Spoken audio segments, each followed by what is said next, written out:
नमस्कार, मैं हूं मयूरेश कुलकर्णी और मैं आपको एक कहानी सुनाने जा रहा हूं। ये कहानी है मेरे सफ़र की, जो मैंने किया था भारत के उत्तर पूर्व राज्य आसाम और मेघालय में। इस कहानी में मैं बात करूंगा वहां के रहन सहन, खान पान और जगहों की। तो चलिए शुरू करते हैं।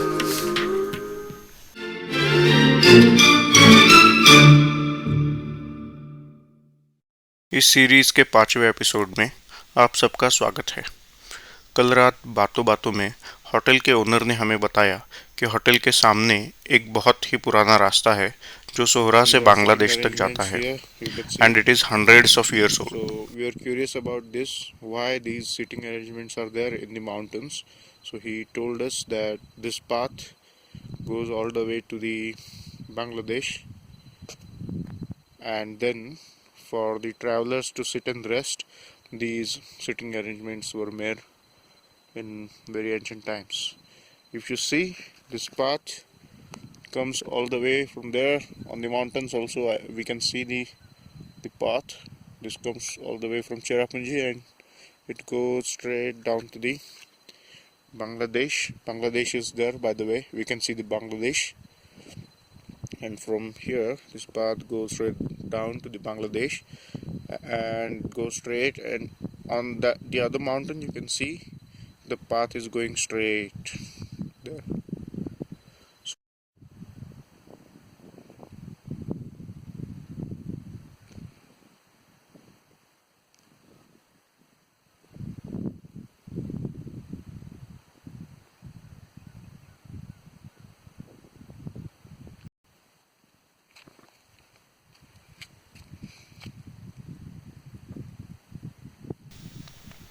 हम फिर होटल से ब्रेकफास्ट करके तिरना की तरफ चल पड़े। तिरना से डबल डेकर रूट ब्रिज यानी नोंगरियाट विलेज का ट्रैक स्टार्ट होता है। यहाँ हर टूरिस्ट को 50 रुपीज़ एंट्री फीस देनी पड़ती है। ये ट्रैक 3 किलोमीटर लंबा है। यहाँ आपको बहुत सारी सीढ़ियाँ उतरकर और 2 मेटल ब्रिज पार करके जाना होता है। रास्ते में आपको बहुत सारे खूबसूरत नज़ारे दिखते हैं।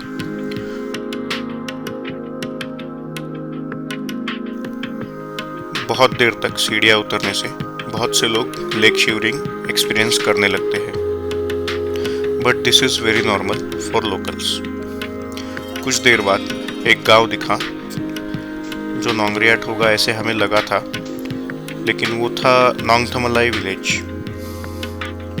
और यहाँ पर लॉन्गेस्ट लिविंग रूट ब्रिज है जिसे देखने के लिए 30 रुपीज़ एंट्री फी है।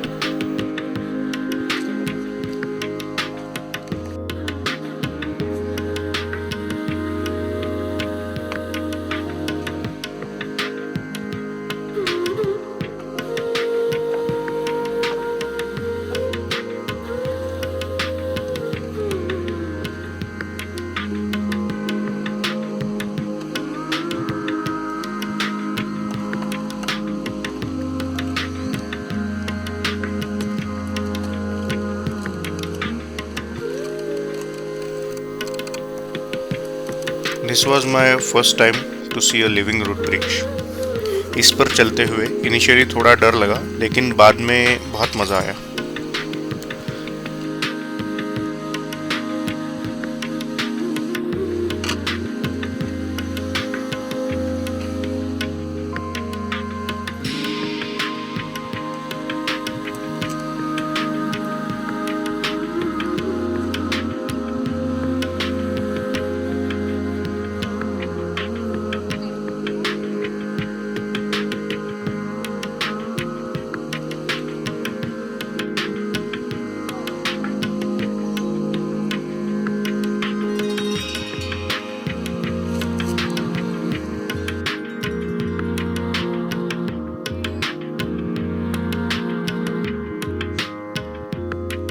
यहाँ थोड़ा टाइम स्पेंड कर हम आगे चल पड़े।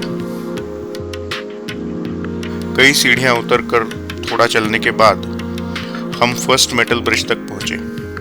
यह मेटल ब्रिज बंद करके रखा था, तो हम नीचे उतरे और पत्थरों के ऊपर से होते हुए नदी के पार गए। पानी कम होता है तो इस ब्रिज का इस्तेमाल बंद कर दिया जाता है।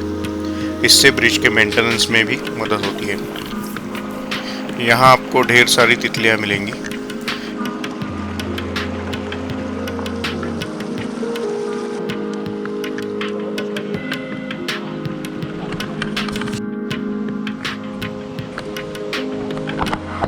ऐसे ही उतार चढ़ाव पार करते हुए हम पहुंचे दूसरे मेटल ब्रिज तक।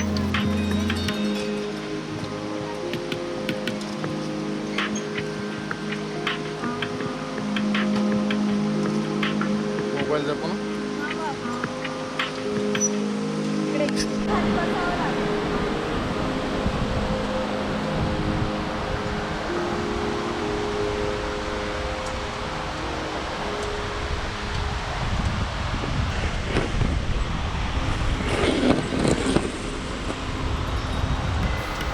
नीचे नीला पानी दिख रहा था और ऊंचाई बहुत थी, तो ये बहुत ही थ्रिलिंग एक्सपीरियंस था।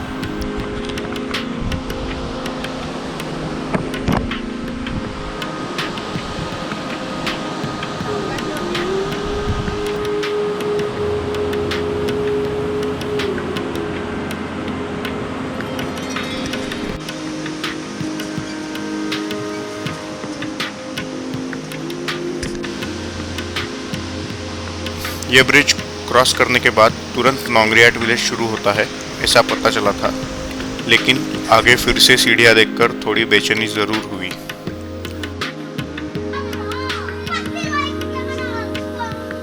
लेकिन ये सीढ़ियां चढ़कर आगे जाते ही कुछ बच्चे दिखे तो समझ आ गया कि हम नोंगरियाट में पहुंच चुके हैं।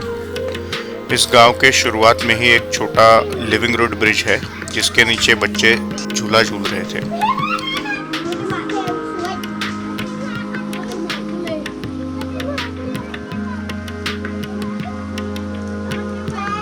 यहाँ पर विलेजर्स रूम रेंट करते हैं।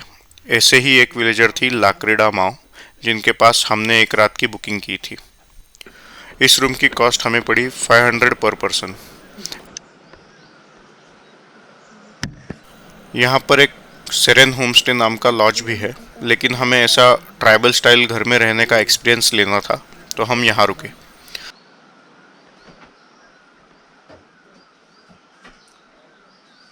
अप्रॉक्सीमेटली 1 बजे थे। हमने साथ लाए हुए चिप्स वगैरह खाकर रूम में ही थोड़ा आराम किया।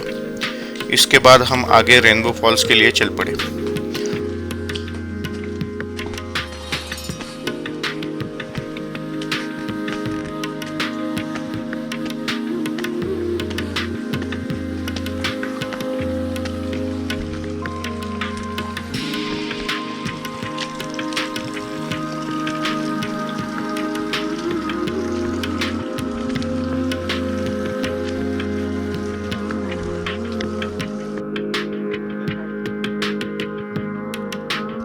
हमें double decker living road bridge cross करके आगे जाना पड़ता है।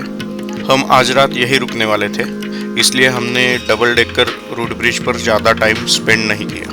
ज़्यादातर लोग ये ब्रिजेस देखकर ही वापस लौट जाते हैं। मुझे लगता है ये जगह एक दिन के ट्रैक में कवर हो जाए ऐसी बिल्कुल नहीं है। यहाँ आपको कम से कम 1.5 या 2 दिन देने चाहिए, तभी आप double decker road bridge, blue lagoon और रेनबो फॉल्स अच्छी तरह देख पाओगे। वैसे करने वाले एक दिन में भी कवर कर लेते हैं, लेकिन जल्दीबाजी में कोई मज़ा नहीं है।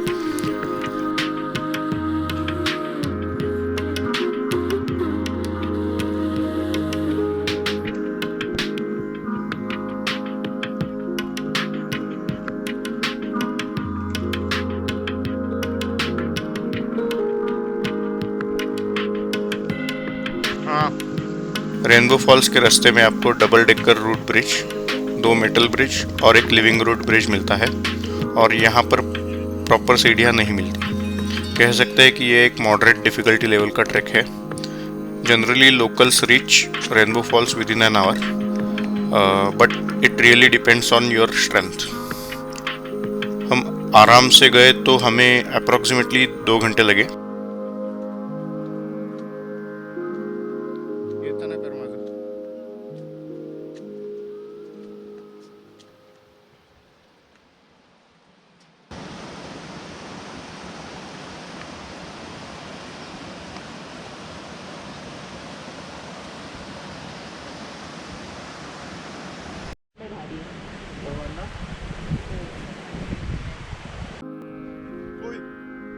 डेंजर है।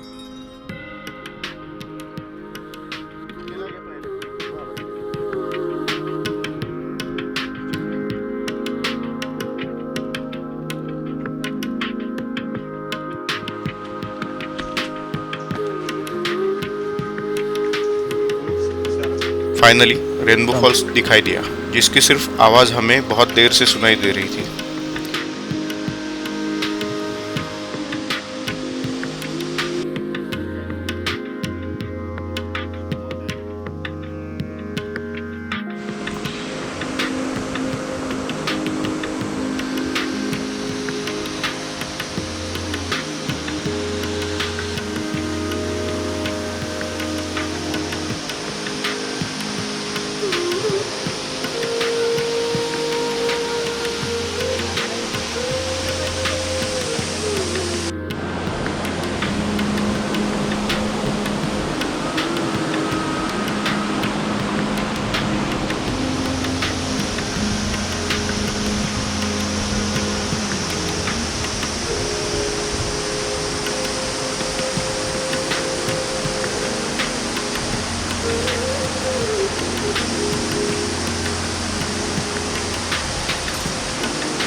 यहाँ मैं बहुत ज़्यादा एक्साइटेड था कि मैं अंदर स्विम करने जा रहा हूँ, लेकिन जैसे ही मैं पानी में उतरा मेरे पाँव की उंगलियाँ टेढ़ी हो गई। पानी इतना ठंडा था कि अंदर जाने की हिम्मत ही नहीं हुई।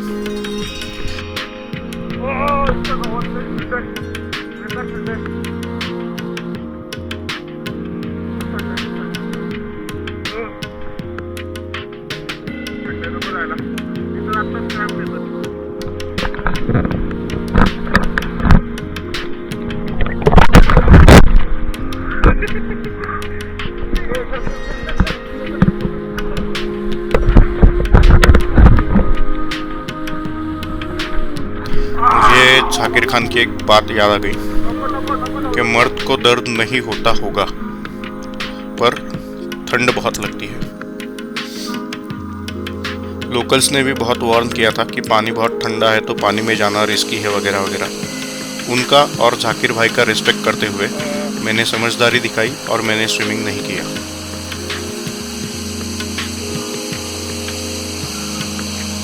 अंधेरा होने लगा था तो हम वापस चल पड़े। On the way blue lagoon है, जिसे नेचुरल स्विमिंग पूल भी कहते हैं, उसकी ये छोटी सी झलक। वापस आने के बाद हमने लाकरेड़ा के घर में ही खाना खाया। वेज खाने के लिए हमें 140 रुपये पर पर्सन चार्ज लगा। नॉनवेज के लिए 250 रुपीज़ चार्ज है। वेज में हमें चावल, दाल, आलू की सब्ज़ी, बॉइल्ड वेजिटेबल्स और मिर्ची की चटनी मिली। साधारण सा ये भोजन बहुत ही टेस्टी था, स्पेशली दाल।